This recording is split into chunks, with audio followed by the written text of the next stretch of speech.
I recently came across some unexpected advice. I've been reading books on psychology and brain science lately. Nothing too technical, but I'm just trying to understand better how the human mind works, or in my case, doesn't work. In one book I found, a college professor who teaches psychology summarized a great deal of research on how to increase happiness. It turns out that happiness is a big area of study these days, and there are lots of strategies. I have incorporated some of them that work for me. The most unexpected advice, however, was this: seek out bittersweet experiences. A bittersweet experience involves happiness and sadness mixed together. The sadness often comes from the fact that this sweet time, whatever it is, will soon come to an end. It might be a long-anticipated vacation, or a friendship, or a phase in your life, or a time spent in a particular geographic location, or maybe even the poignant ending of a favorite book or movie.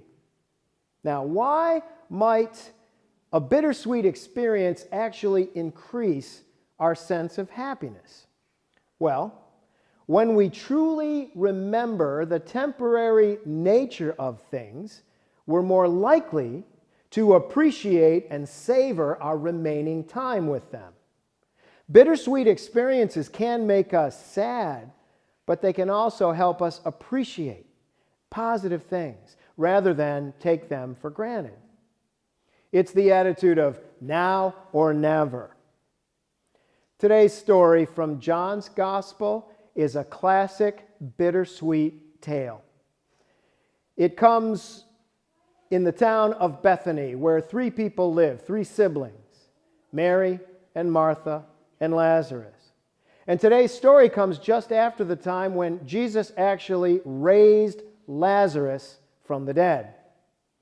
Mary, Martha, and Lazarus hold a dinner in honor of Jesus. Mary knows it's now or never. She does not have to be a prophet to see that Jesus is on a collision course with the religious and political authorities. It is plain that his death is not far away. Mary knows she has little time left with Jesus, whom she loves deeply. So she does something remarkable and maybe a little bit outrageous. She anoints the feet of Jesus with an incredibly expensive ointment, and then she wipes his feet with her own hair. The scent fills the house. No one can miss it. No one can keep on eating because of the overpowering fragrance. Now think of the intimacy and the love of that gesture. What was it like for her to do that? What was it like for him to receive that?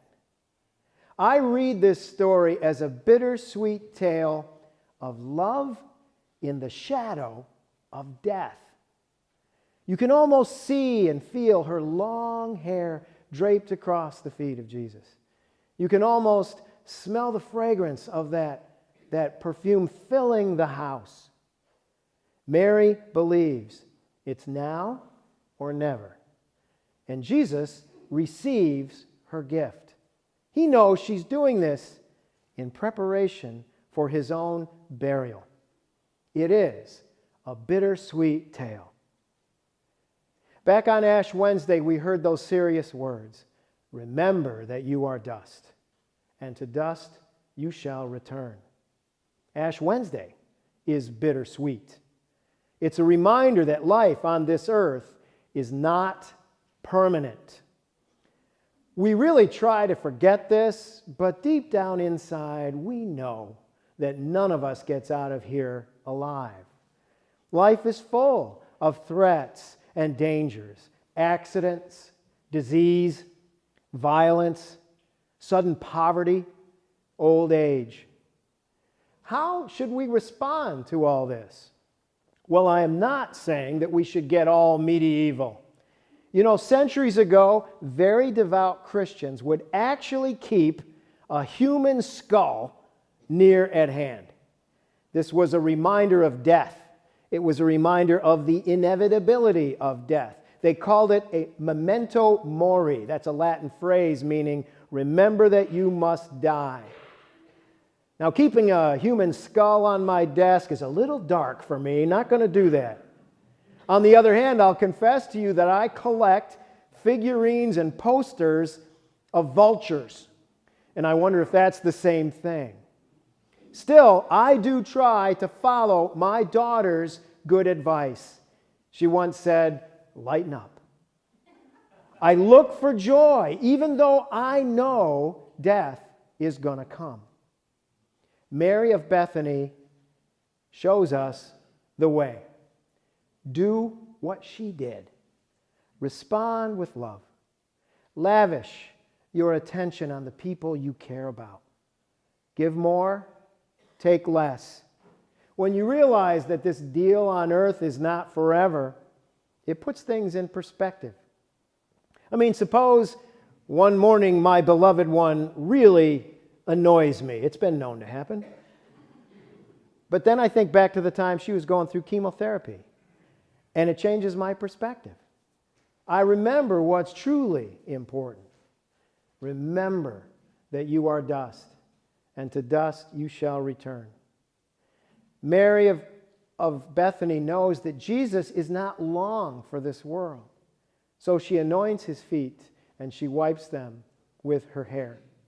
It's a bittersweet moment, and I can sort of imagine what it must have been like. Death is there, waiting for all of us eventually, but joy is also there for you and for me.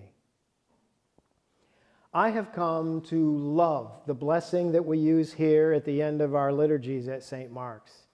I think this blessing is a good companion to this bittersweet story of Mary of Bethany and Jesus of Nazareth. Life is short. We don't have too much time to gladden the hearts of those with whom we journey along the way. So let us be swift to love and make haste to be kind. And be a blessing. Be a blessing to the people around you, especially to the ones you love. Amen.